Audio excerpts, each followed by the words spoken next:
Buenas noches con todos. Vamos a iniciar con el cuarto capítulo, que es el último del dominio 1 del curso completo del 6SP. Este capítulo lleva por nombre Leyes, Regulaciones y Cumplimiento. Y está compuesta por 5 tópicos. El primero de ellos, eh, las categorías de las leyes. El segundo tópico son las leyes. El tercero son las leyes estatales de privacidad. El cuarto es el cumplimiento. Y finalmente, contrataciones y adquisiciones. Bien, como lo hemos comentado en videos anteriores, nosotros solamente nos basamos en los capítulos y la información que está en la guía oficial del CSP. No utilizamos guías adicionales o material adicional de otros cursos. Ahora, también las preguntas que nosotros ponemos acá son de la guía oficial del 6SP. Sin embargo, también agregamos algunas preguntas que encontramos en la web porque sí nos parecen interesantes, ya que nos ayudan a poder consolidar los conocimientos que tenemos. Lo que debemos saber aquí es que las leyes que se indican son en su mayoría de Estados Unidos. También hay leyes europeas, también hay leyes de Canadá, pero en su mayoría son las de Estados Unidos. Ahora, si te estás preguntando si es necesario saberlas, sí, porque es muy probable que te lo pregunten en el examen.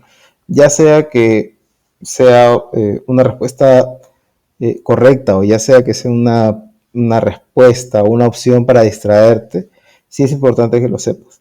¿Y por qué? Porque es importante, o sea, invertir todo ese tiempo en estudiar para obtener la certificación. Porque ya sea en el país que te encuentres, esta certificación te va a ayudar mucho en tu carrera profesional. Bien, como comenté, en el primer tópico, categoría de leyes, hay 3 categorías. Pero hablando de categorías, ¿recuerda cuáles eran las 3 categorías de controles de seguridad? Lo vimos en el capítulo 2.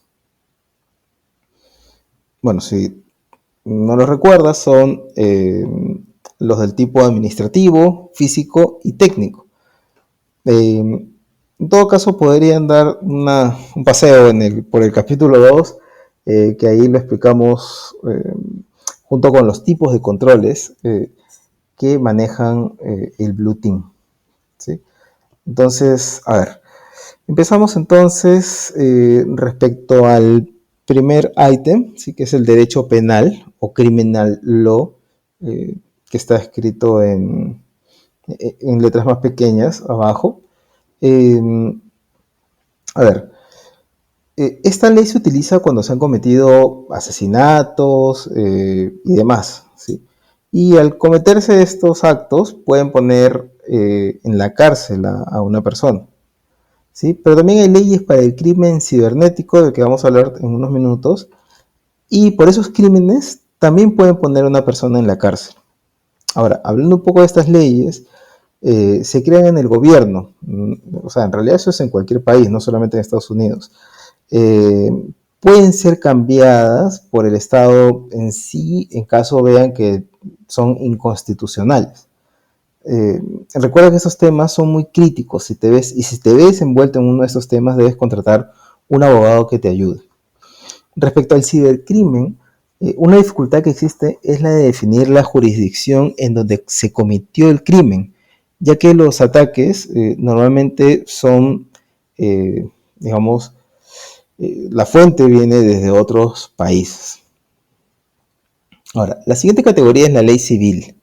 En esta ley se resuelven casos como disputas, etc., ¿no? A diferencia del derecho penal, donde el Estado pone un abogado para que pagues con cárcel el acto, ¿ya? En la ley civil hay un demandante y un acusado, ¿sí? Eh, los dos ponen sus abogados para que el juez los escuche y que imparta justicia con base en las leyes. Ahora, si bien en ese tipo de juicios no se envían a la cárcel a los acusados, sí pueden tener pagos económicos que pueden ser bastante altos. La tercera categoría es la ley administrativa, ¿sí? Las cuales son en realidad agencias federales que se encargan de revisar todo lo que no caiga dentro de las dos primeras categorías que acabamos de ver. ¿Sí? Estas agencias pueden revisar temas simples, ¿sí? Como procedimientos internos del Estado o temas inmigratorios, por ejemplo. ¿Sí? El no cumplir con estas leyes puede implicar un costo financiero o incluso la cárcel. Y por último, aunque las leyes administrativas no requieren una ley del Congreso para adquirir fuerza de ley, deben cumplir con todas las leyes antes de ser nombradas. Y ahora vamos con una pequeña pregunta de lo que acabamos de revisar.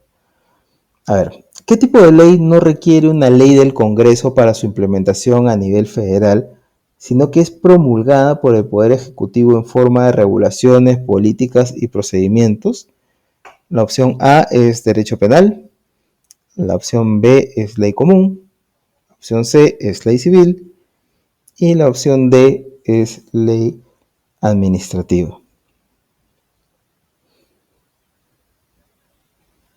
Piénsalo un segundo, ponle pausa si deseas y vamos con la respuesta. Sí, la respuesta es la D. De hecho, en la opción A y la opción C sí se requiere una ley del Congreso para que se pueda eh, implementar o utilizar estas leyes como tal. En cambio, la ley administrativa no se requiere como tal. Sí, lo había comentado hace unos segundos también al momento que lo estuvimos viendo. Y la ley común, bueno, por lo menos dentro de lo que es la guía, no existe una ley común como tal, así que esto no es siquiera una posible respuesta. Bien, ahora vamos a revisar el hot topic de este capítulo, que son las leyes, ¿sí? Que es un poco extenso, pero vamos a ver cómo lo hacemos para resumirlo de manera que sea un poco más sencillo de entender. Y este hot topic se divide en tres puntos importantes, ¿no? El primero, que es el crimen informático, segundo, que es la propiedad intelectual, y el tercero, que es la privacidad. Sí, vamos a empezar con el crimen informático, ¿sí? En donde, a ver, antes de todo, ¿no? Antes de que hubiera este boom de las computadoras y demás, allá por los años 1980 y tantos, eh, al inicio se utilizaba el derecho penal, ¿sí? La primera de las tres leyes que vimos hace un minuto, para tratar los casos de crimen informático, ¿no? Sin embargo, muchos de estos casos fueron rechazados por los jueces porque veían que no se ajustaba realmente a este tipo de crímenes, ¿sí? Ahora, lo que vamos a ver a continuación es el resumen de las leyes de crimen informático que fueron y han sido promulgadas, y luego veremos el detalle de cada una de ellas, ¿sí? Para esta primera ley, de la que vamos a hablar ahorita, el Congreso había declarado una ley de delitos informáticos que estaba comprendida dentro de la CCCA, por sus siglas en inglés, en 1984. ¿Sí? Es decir, fue una pequeña parte, digamos, de esa información se agregó dentro de esta ley. Sin embargo, la CFAA, o Computer Fraud and Abuse Act, fue la primera ley específica de crimen informático en Estados Unidos, escrita de manera detallada para cubrir crímenes informáticos. ¿Sí? También salió la FSG, o Federal Sentencing Guidelines. A modo de resumen, lo que hacía era que guiaba a los jueces con respecto a las penas que se debían considerar ante crímenes cometidos. En 1994 hubieron cambios a la CFAA de 1986, y en general hubieron muchas más enmiendas en años posteriores. Esta de acá es una de ellas. En 1996 se emitió la NIPA, ¿sí? Que es National Information Infrastructure Protection Act, que en realidad también son más enmiendas de la CFAA, que como repito vamos a desarrollar en un minuto. Ahora, en 2002 se promulgó la FISMA, ¿sí? Que es la Federal Information Security Management Act, ¿sí? Que requería que las agencias federales implementen un programa de seguridad de la información que cubra la operación de las agencias federales. Y finalmente, en 2014, el presidente de Estados Unidos, en ese tiempo, Barack Obama, firmó una serie de leyes que modernizaba el enfoque del gobierno federal respecto a los problemas de ciberseguridad, ¿sí? Esta ley tiene por nombre la Federal Cyber Security Law, que por sus siglas en inglés es la FCL.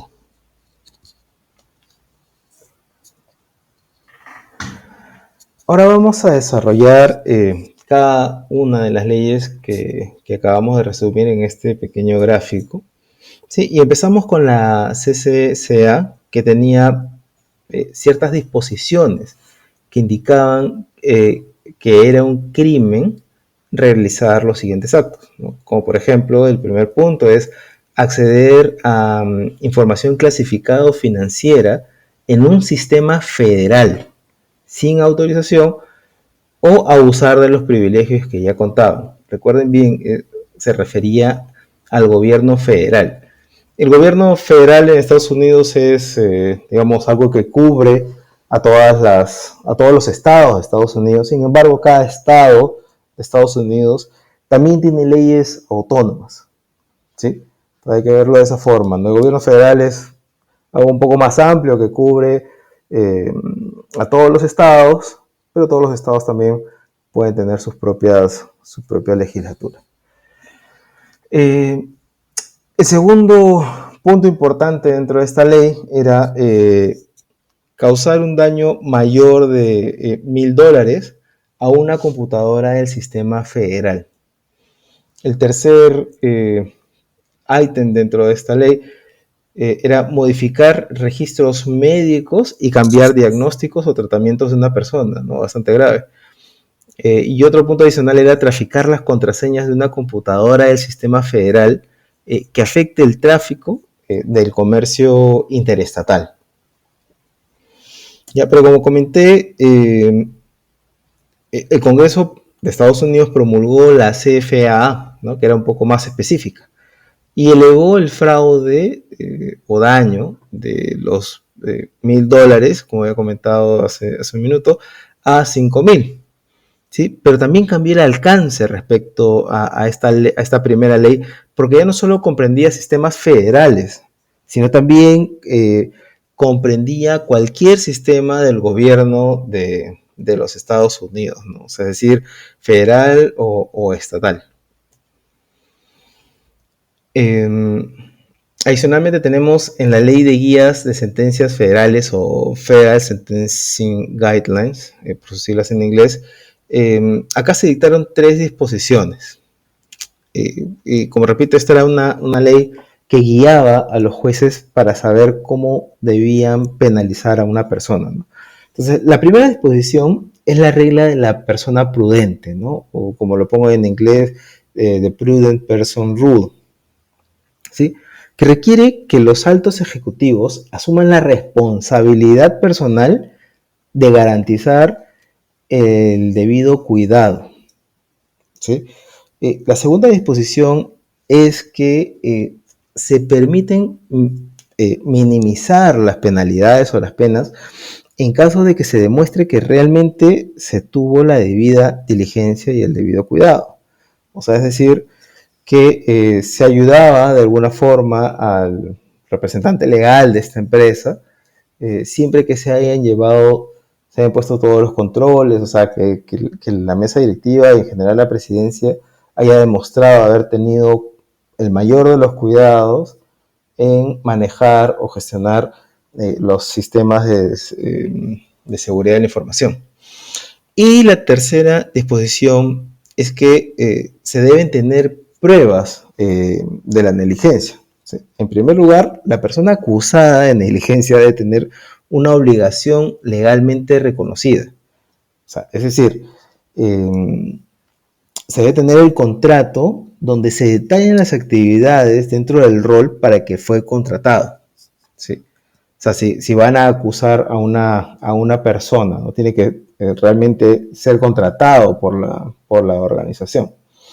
¿Sí? En segundo lugar, la persona debe haber incumplido las normas reconocidas. O sea, es decir, se le debe haber dicho claramente cuáles eran las normas que habían en la organización de manera formal.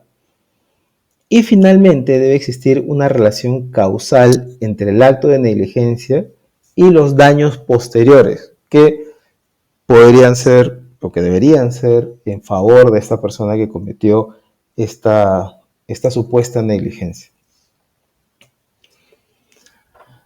Bien, luego de 8 años, el Congreso de Estados Unidos lanzó enmiendas a la ley CFA, las cuales incluían algunas directrices adicionales, ¿no? La primera de ellas era prohibir la creación de códigos maliciosos que causara daños a cualquier sistema informático. La segunda fue proteger a cualquier computadora utilizada en el comercio interestatal en lugar de solo sistemas informáticos de interés federal. El tercero fue permitir el encarcelamiento, ¿sí? Independientemente si tuvieron la intención de hacer daño o no, ¿no? Por eso hablamos hace un minuto de negligencia.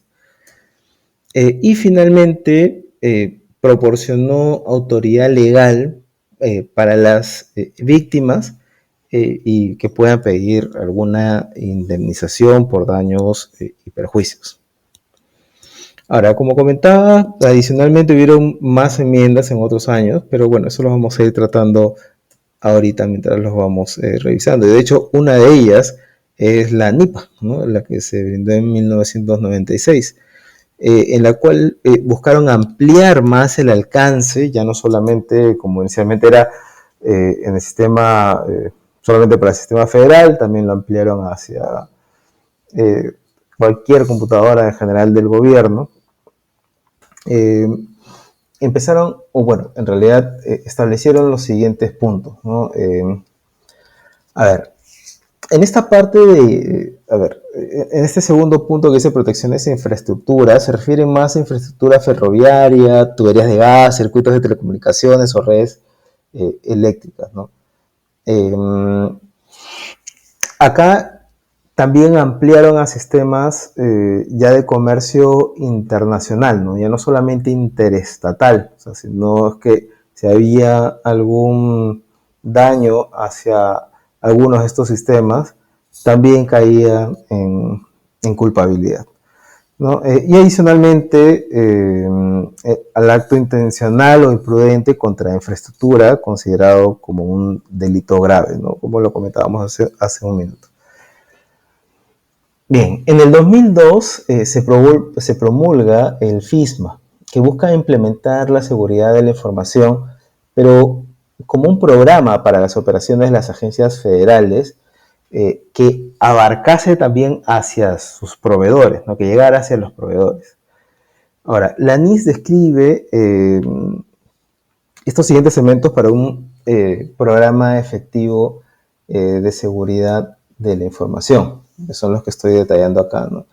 La evaluación periódica de los riesgos, que la organización o las organizaciones tengan políticas y procedimientos basados en la evaluación de riesgos, que existan planes de seguridad de la información para redes, instalaciones, etcétera, que haya capacitación y concientización en seguridad de la información y evaluación, o sea, evaluación del programa, de las pruebas, de los controles que se hayan establecido. Cuando se promulga esta ley, el Congreso hace responsable a la NIST para que pueda hacer guías de implementación de esta ley, ¿sí? El Congreso promulga esta ley y le encarga a la NIST esta responsabilidad de implementar estos programas de seguridad. Y finalmente, lo que hemos visto en el resumen, tenemos la Ley de Ciberseguridad Federal del 2014 o Federal Cyber Security Law por sus siglas en inglés, que bueno, se divide en tres leyes, ¿no? Una de ellas, la primera, tiene un nombre muy similar al anterior, llamada Federal Information Systems Modernization Act, ¿sí? A diferencia del otro que habla de sistemas. Sin embargo, este tiene de hecho un enfoque un poco diferente, ya que modifica esa otra ley, porque establece que la ciberseguridad federal debería recaer en el Departamento de Seguridad Nacional, ¿no?, de los Estados Unidos, como lo estoy mostrando acá. En la segunda ley, el Congreso le pasa a la NIST la responsabilidad de las mejoras a través de los estándares de la serie 800, ¿no?, como el 837, el 853, eh, el framework de ciberseguridad, ¿sí?, que son los que de hecho estoy detallando aquí.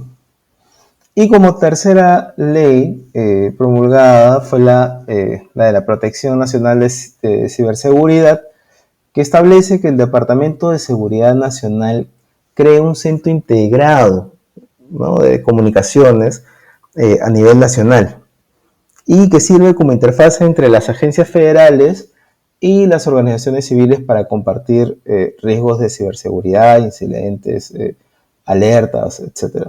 Bien, vamos con una pregunta de la guía. A ver, Wendy aceptó recientemente un puesto como administradora senior de ciberseguridad en una agencia del gobierno de Estados Unidos y está preocupada por los requisitos legales que afectan su nuevo puesto. ¿Qué ley rige las operaciones de seguridad de la información en las agencias federales? La opción A es FISMA, la opción B es FERMA, la opción C es CFAA o la opción D es SPA. Ponle pausa si haces un segundo, retrocede unas diapositivas y ahí podrás ver la respuesta. La opción correcta es la A. Bien, continuamos con el siguiente ítem de este tópico, que es trata de propiedad intelectual, ¿sí? A ver, en este tópico lo que vamos a ver como primer punto es el copyright, ¿no?, o derechos de autor, que es bastante conocido. Pero hay algunos puntos que sí tenemos que comprender de cara al examen, ¿sí? Este copyright puede tener uno o más autores, ¿sí?, y sus derechos están protegidos hasta 70 años después de la muerte del último autor. Pero también están los que son por contrato, ¿sí?, es decir, que pueden crear algo para alguien con quien tienen un contrato firmado, ¿sí? Respecto al tiempo de protección, este puede durar 95 años desde su primera publicación o hasta 120 años desde su creación, ¿sí?, lo que suceda primero. Adicionalmente, no necesita estar registrado para estar cubierto. Por favor, tomen nota de eso. ¿Sí? No se necesita estar registrado de manera formal, ¿sí?, para que su derecho de autor esté cubierto. La ley indica que el autor de un trabajo tiene automáticamente el derecho de autor desde el instante que el trabajo es creado. Obviamente se debe probar, ¿no? Entonces, para probarlo, pues podrías hacer una publicación, ¿no? Eso sería un buen medio probatorio. Hago mención también de la Ley Digital Millennium Copyright Act o la Ley de Derechos de Autor de la Era Digital o Milenio Digital, ¿sí?, que es una ley de derechos de autor de Estados Unidos por la cual los proveedores de servicios en línea poseen contenido en sus sitios, ¿no? Por ejemplo, YouTube, pero pueden quedar exentos de responsabilidad por infracción de derechos de autor si eliminan con rapidez el contenido que digamos, le pertenece a otra persona, ¿no?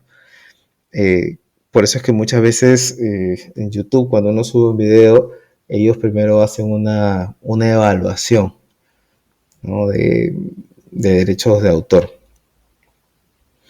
Ahora, también pueden estar exentos de esto las bibliotecas, colegios, ¿no? Porque por lo menos en su criterio, no lucran con la información. Pero los que sí lo hacen podrían tener penalidades altas, ¿no? Como $1.000.000 en el caso de reincidencia o eh, 10 años de cárcel. Eh, el segundo tipo de propiedad intelectual es el trademark, ¿no? O marca registrada, que protege la creatividad de una marca, que pueden ser palabras, eslogans o logos, ¿no? Que identifican a una compañía. Tiene un promedio de protección por 10 años renovables, o sea que en realidad eso es indefinido, ¿no? Y así como en derechos de autor, la marca no debe estar registrada formalmente para que la puedas proteger, ¿no? Simplemente puedes usar el logo mostrado, este trademark que está aquí encerrado en un círculo negro, y de esa forma, y siempre teniendo, como comentabas hace un momento, un medio probatorio, podrías ya ir utilizando tu marca hasta que la registres formalmente en el USPTO, que es el United States Patent and Trademark Office.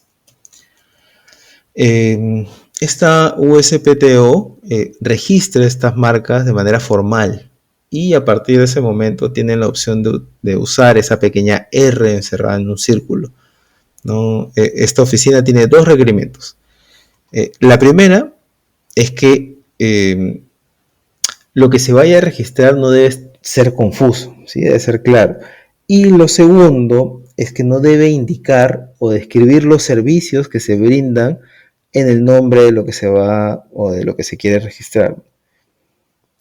Abajo estoy poniendo un ejemplo de la marca Puma, ¿no? Que tiene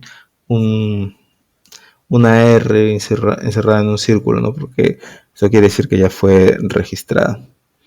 El tercer tipo de propiedad intelectual es la patente, ¿sí? Que protege los derechos de la propiedad intelectual de los inventores. A ver, respecto a tiempos, luego de 20 años ya pasa a dominio público, es decir, que cualquier empresa o persona podría utilizar esa invención. ¿Sí? Estos 20 años cuentan a partir de ingresar la solicitud, no desde el momento de que brindan la patente, por si acaso. Ya. A ver, tiene tres características. ¿Sí? Primero es que esta patente, o sea, lo que se vaya a crear, debe ser útil. ¿Sí? Debe ser también novedoso y no debe ser obvio. ¿Sí? Y estas patentes se utilizan más para hardware. A ver, el cuarto tipo es el trade secret. A ver, la forma más clara de recordar un trade secret es, ¿no? Podrías recordar la marca Coca-Cola que estoy poniendo aquí. ¿Por qué? Porque de lo que trata el trade secret es salvaguardar, poner, digamos, a buen recaudo, una fórmula secreta, ¿ya? Y que en teoría no debería ser divulgada, ¿no? Como la marca, como la fórmula de Coca-Cola, la fórmula, no sé, de Kentucky. Es una forma de, digamos, de mantener esa información contigo como dueño, ¿no? No necesariamente la tienes que renovar cada cierto tiempo, eso también es indefinido. Eh, eh, a ver, y como es una fórmula, ¿sí? Es algo que no debería divulgarse, pues tienes que poner algunos controles, ¿no? Uno de ellos sería el NDA, ¿no? El Non-Disclosure Agreement, que es un documento que firman todos los trabajadores, ¿no? Cuando ingresan a una organización, ¿no? De esto también hablamos bastante en el capítulo 1 y podrían darle también una revisada. Ahora, se utiliza más para software, ¿sí? ¿Por qué? Porque en software se podría utilizar un código para un servicio, pero no necesariamente tenemos que brindar el código como tal, sino simplemente el servicio. ¿Sí? Así que digamos, tiene esta ventaja el Trade Secret, ¿no? Que no, digamos que se puede utilizar más para la creación de software. Otro tema importante es el licenciamiento, ¿sí? Que es bastante conocido por muchos, ya que en muchos casos solamente hacemos clic y aceptamos los términos y condiciones, ¿no? Con lo que estamos, pues podríamos estar cayendo incluso, o sea, con esas aceptaciones podríamos estar cayendo tal vez en algo que no sea apropiado, ¿no? Pero bueno, hay cuatro tipos, ¿no? La firma de contrato tradicional, ¿no? Lo otro es una rotura de envoltura, ¿sí? Al momento de que compras un hardware, un software, al momento que rompes esa bolsita de plástico, ya estás aceptando los términos y condiciones a través de un clic, que creo que ahora es el más utilizado, ¿sí? Y en el lado de los servicios de nube, en algunos casos te muestran los términos y condiciones en la pantalla, ¿sí? Solamente le das aceptar o le das cerrar y con eso ya eh, es como que lo has aceptado, ¿sí? Este tema de licenciamiento también, por favor, ténganlo muy, muy en cuenta. Ahora, quisiera ir con algunas preguntas para consolidar un poco lo que acabamos de conversar. Bien, vamos con la primera. ¿Sí? Richard recientemente desarrolló un gran nombre para un nuevo producto que planea comenzar a usar de inmediato. ¿Sí? Habló con su abogado y presentó la solicitud correspondiente para proteger el nombre de su producto, pero aún no ha recibido una respuesta del gobierno con respecto a su solicitud. Quiere empezar a utilizar el nombre inmediatamente.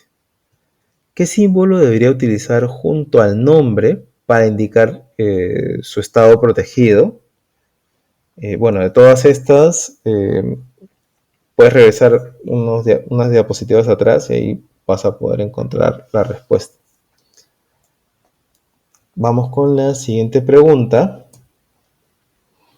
A ver, Matthew recientemente fue autor de un algoritmo innovador para resolver un problema matemático y quiere compartirlo con el mundo. Sin embargo, antes de publicar el código del software en una revista técnica, quiere obtener algún tipo de protección de propiedad intelectual. ¿Qué tipo de protección es la mejor para esta necesidad? La opción A es derechos de autor, la opción B es marca registrada, la opción C es patente y la opción D es secreto comercial. Hago una pausa para que le puedas poner, para que puedas revisar tu respuesta.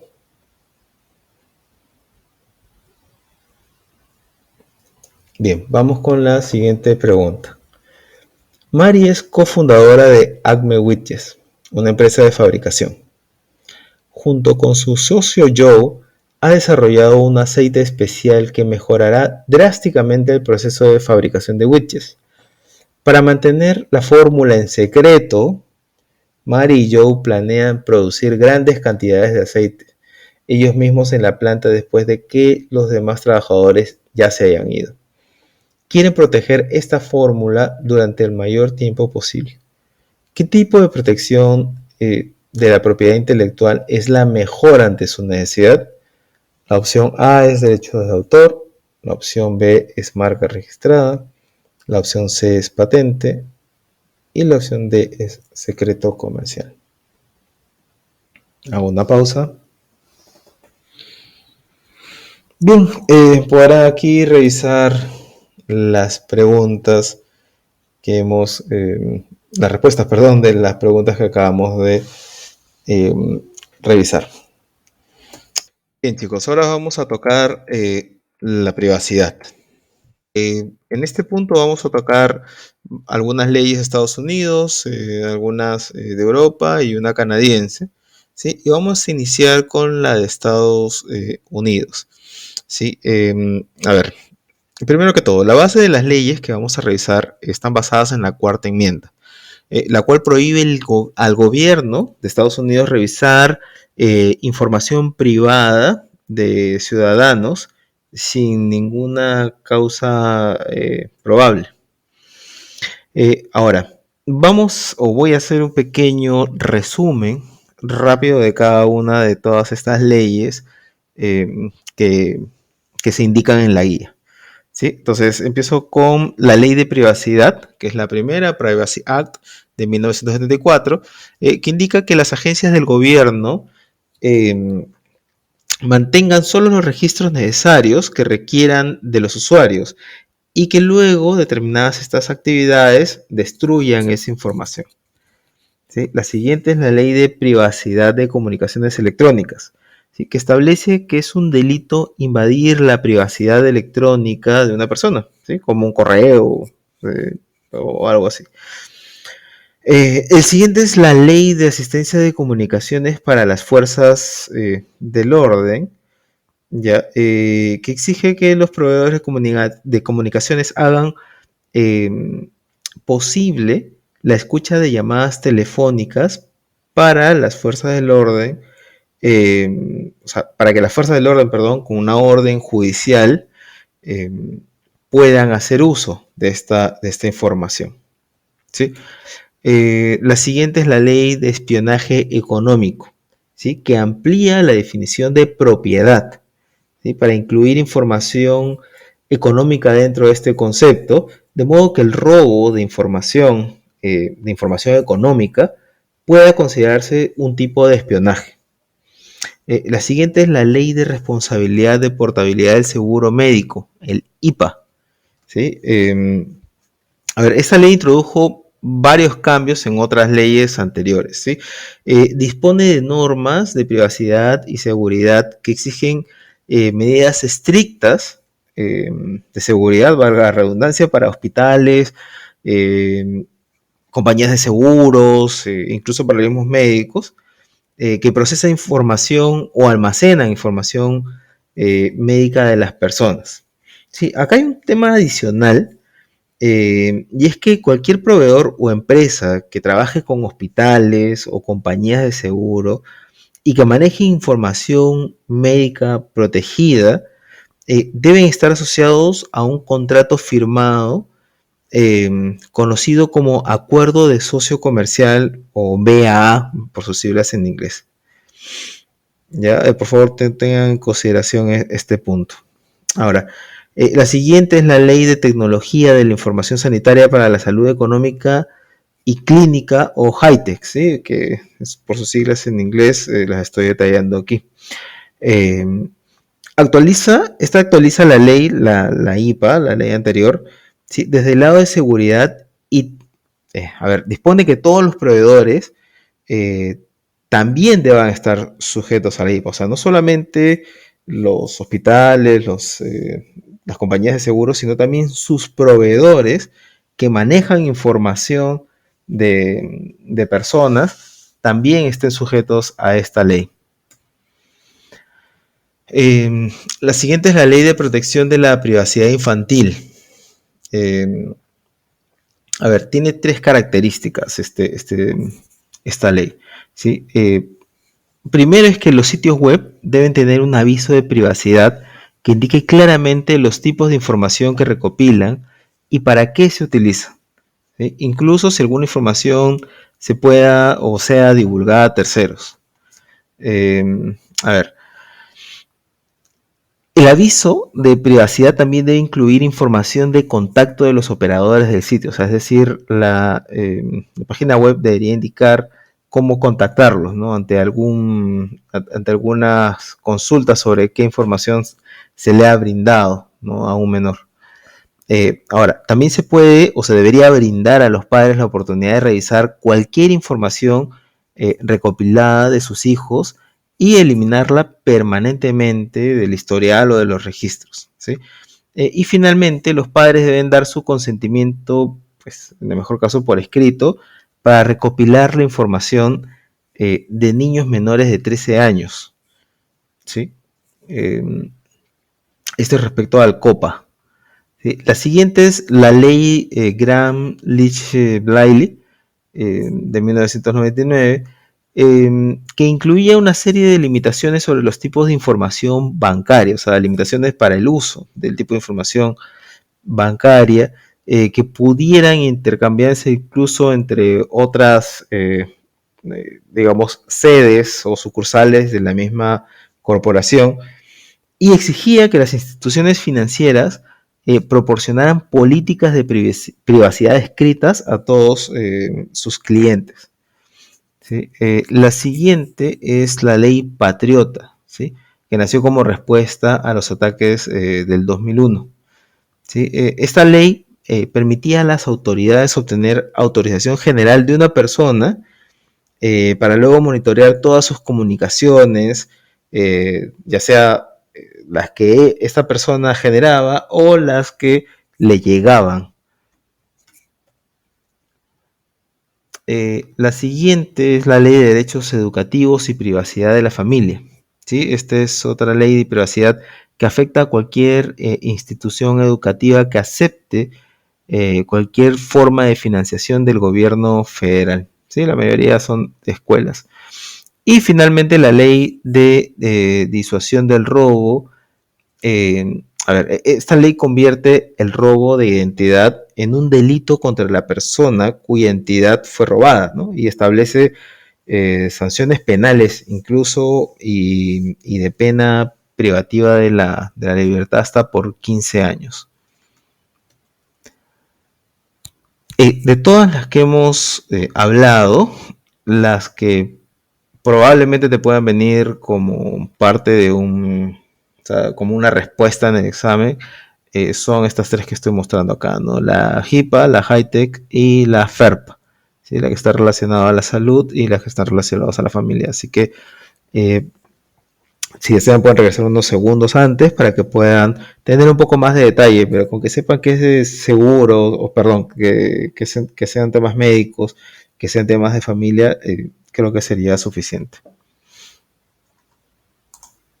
Bien, seguimos con las leyes europeas.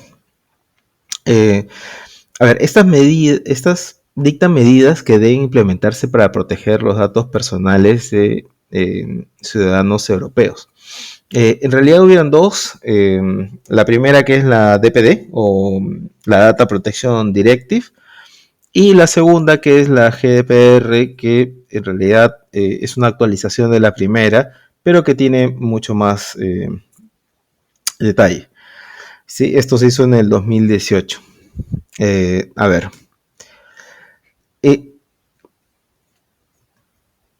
Sí quería hacerles mención de la GDPR. Esta sí la vamos a desarrollar porque sí pueden venir un par de preguntas en el examen.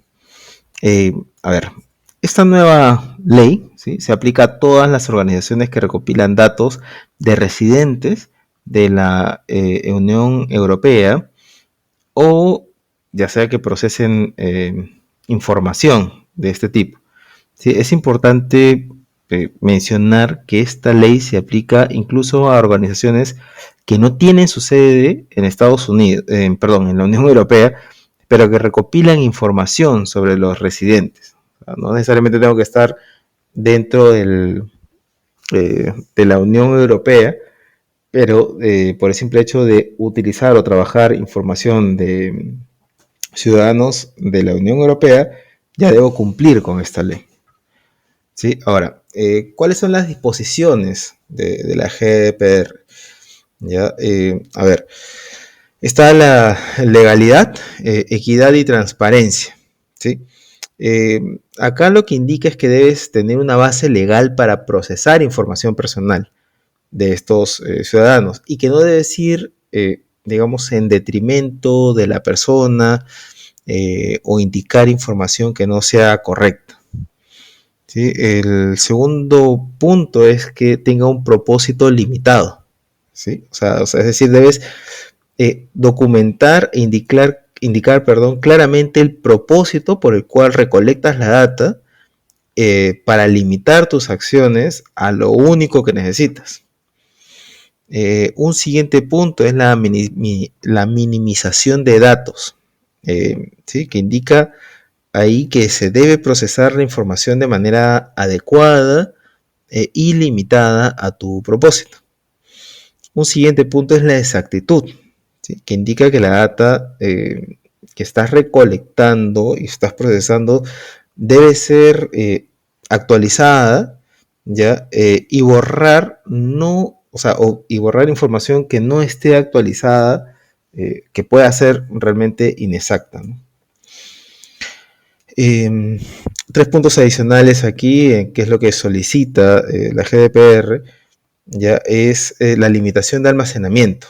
¿Sí? En este punto, lo que se indica es que se debe mantener la data solamente por el tiempo que sea requerido y cumplir con el principio del derecho a ser olvidado, ¿sí? Que es que se borre la información cuando, o sea, tu información, perdón, la información del ciudadano europeo cuando ya no sea necesario.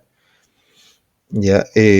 Ahora, sí puede suceder que por temas legales no se deba borrar la información de esta persona, ¿no? Obviamente siempre con el sustento, con la base legal, ¿no? Por la cual sustentas que no debes borrarla, ¿no?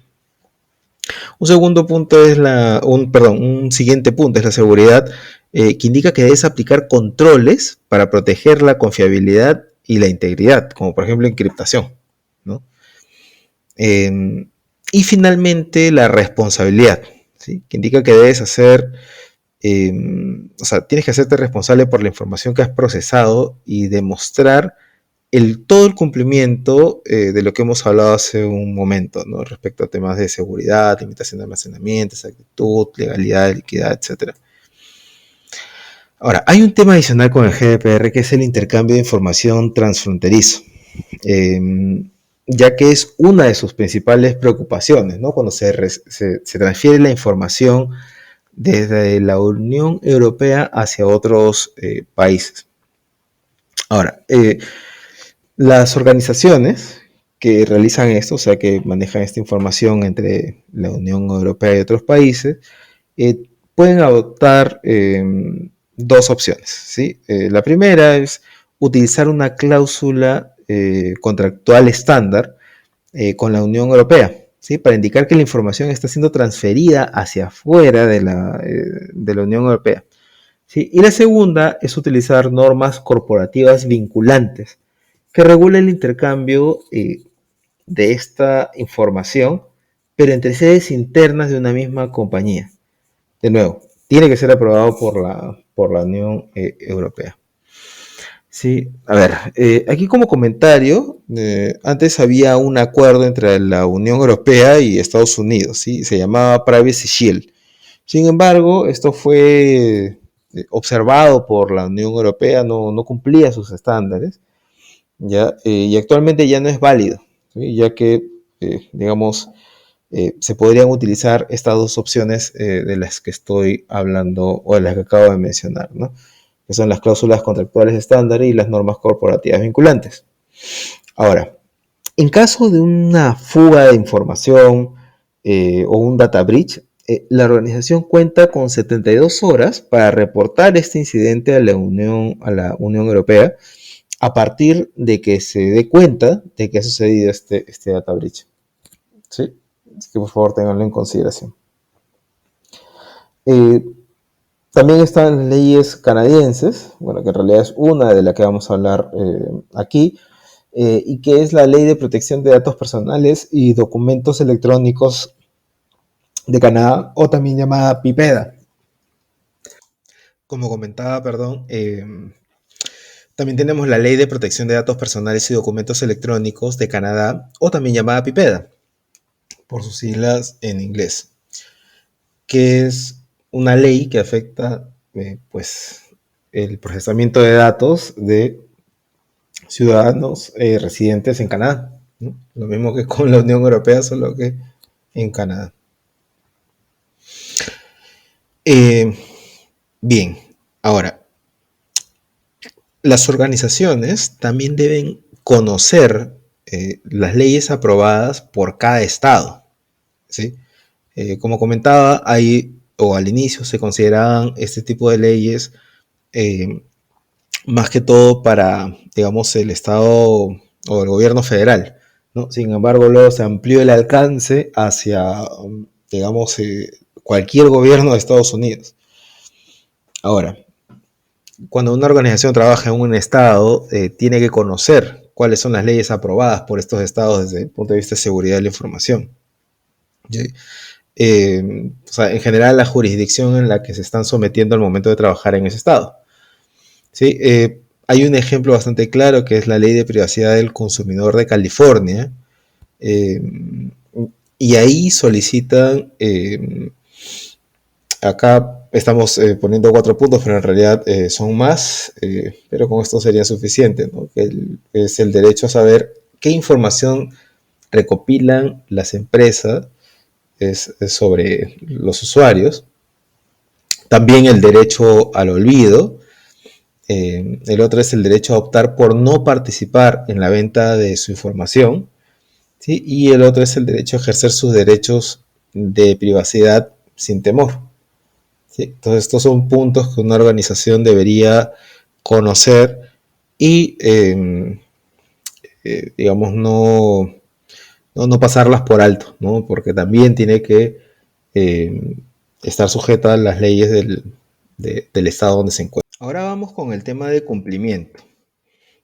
A ver, lo que sucede aquí es que las organizaciones pueden encontrarse sujetas a una amplia variedad de leyes y regulaciones impuestas incluso por el Estado o también por auditorías, etcétera. O sea, aparte de cumplir con todas las leyes que ya hemos nombrado hasta el momento, ya sean las del país donde se encuentren, ya sea por los estados donde ellas puedan operar, también tienen que cumplir con estándares internacionales, ¿no? Y el mejor ejemplo es PCI DSS.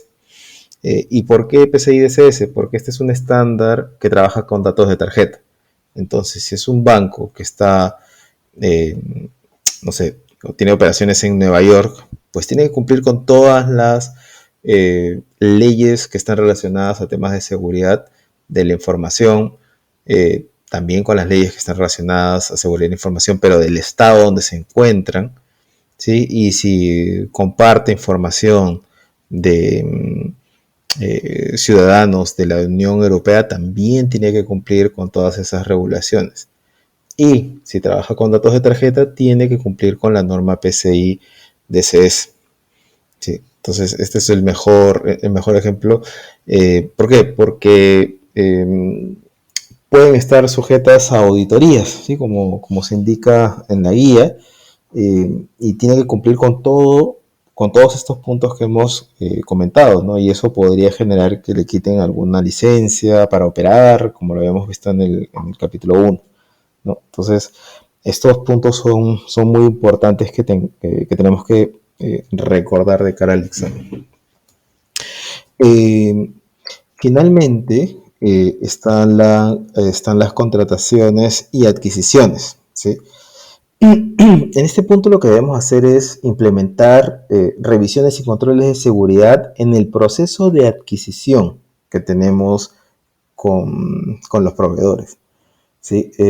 Pero para eso lo que indica la guía es que tenemos que hacernos algunas consultas, como por ejemplo, ¿no? ¿Qué tipo de información confidencial va a almacenar este proveedor? Probablemente sea en la nube, ¿no? ¿Qué controles existen para proteger la información de la organización en la que yo trabajo? ¿Sí? Y le hemos puesto también una en inglés que es qué tipos de respuesta ante incidentes tienen estos proveedores, ¿no? Y cómo es que van a notificar, ¿no? Hacia los clientes una potencial brecha de seguridad, ¿no? Y de hecho hay muchas más, ¿sí? Estos son solo un ejemplo para conocer qué debemos controlar del proveedor y enfocar las mayores preocupaciones, por así decirlo, de la organización para por ese frente mitigar cualquier riesgo. Entonces vamos con las preguntas ya para culminar con este capítulo. A ver, la primera es, Ruth obtuvo recientemente una patente de utilidad que cubre un nuevo invento que ella creó. ¿Sí? ¿Cuánto tiempo conservará la protección legal de su invento? La opción A es 14 años desde la fecha de solicitud. La opción B es 14 años desde que se entrega la patente, o sea, ya después de que hizo toda la gestión. La opción C es 20 años desde la fecha de solicitud y la opción D es 20 años desde que se entrega la patente. Pausa un segundo. Bien, continuamos con la siguiente pregunta. Tom es asesor de una agencia del gobierno federal que recopila información personal de los electores. Le gustaría facilitar una relación de investigación entre esa empresa que implique el intercambio de información personal con varias universidades. ¿Qué ley impide que las agencias gubernamentales revelen información personal que un individuo proporciona al gobierno en circunstancias protegidas? La opción A es ley de privacidad, la opción B es ley de comunicaciones electrónicas privadas, la opción C es ley de responsabilidad y portabilidad del seguro de salud y la opción D es la ley Gramm-Leach-Bliley, ¿no? Que está más relacionada a temas financieros. Ok, pauso un segundo. Listo, seguimos con la siguiente consulta. La organización de René está estableciendo una asociación con una empresa ubicada en Francia, que implicará el intercambio de información personal. Sus socios en Francia quieren asegurarse de que la transferencia cumpla con con la GDPR, ¿sí? ¿Qué mecanismo sería el más apropiado? La opción A es normas corporativas vinculantes, la opción B es escudo de privacidad, la opción C es bloqueo de privacidad y la opción D es cláusulas contractuales estándar. Le pongo pausa un segundo y seguimos con la siguiente pregunta. ¿Qué ley protege el derecho de los ciudadanos a la privacidad, imponiendo restricciones a la autoridad otorgada a las agencias gubernamentales para registrar residencias e instalaciones privadas? La opción A es ley de privacidad, B es la cuarta enmienda, C es la segunda enmienda y la opción D es la ley Gramm-Leach-Bliley. Selecciona tu respuesta y vamos hacia la siguiente pregunta. Frances se enteró de que un usuario de su organización se registró recientemente en un servidor en la nube sin el conocimiento de su supervisor y está almacenando información corporativa en ese servicio. ¿Cuál de las siguientes afirmaciones es correcta? A. Si el usuario no firmó un contrato escrito, la organización no tiene ninguna obligación con el proveedor del servicio. La opción B es: lo más probable es que el usuario haya aceptado un acuerdo de licencia mediante clic que vincula a la organización.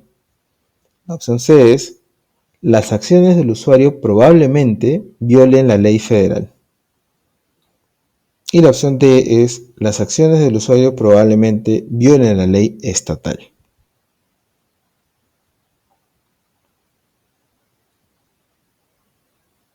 Seguimos con la siguiente pregunta. El Congreso aprobó CALEA en 1994, exigiendo qué tipo de organizaciones cooperen con las investigaciones policiales. La A, instituciones financieras. La B, proveedores de comunicaciones. La C, organizaciones de salud. Y la D, sitios web.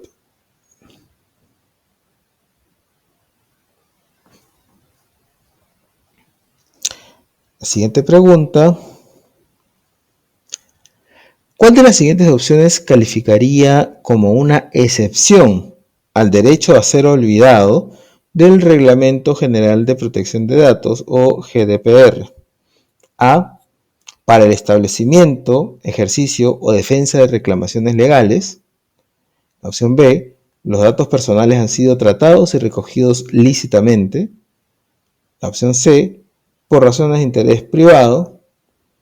Y la opción D, los datos personales siguen siendo necesarios para el fin para el que fueron recopilados.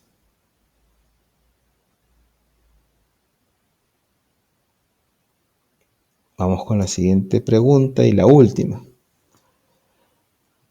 Según el Reglamento General de Protección de Datos, GDPR, ¿cuál es el tiempo máximo permitido para denunciar una violación de datos personales? La opción A es 24 horas, la opción B es 48 horas, la opción C es 72 horas y la opción D es 96 horas.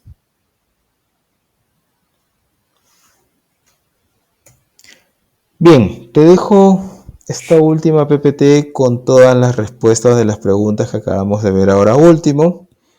Y bueno, si te ha gustado estos videos que hemos hecho del dominio 1, coméntalo, comparte. Vamos a seguir haciendo más videos de todos los otros dominios. Así que estamos muy agradecidos con que nos puedan acompañar. Mucha suerte. Gracias.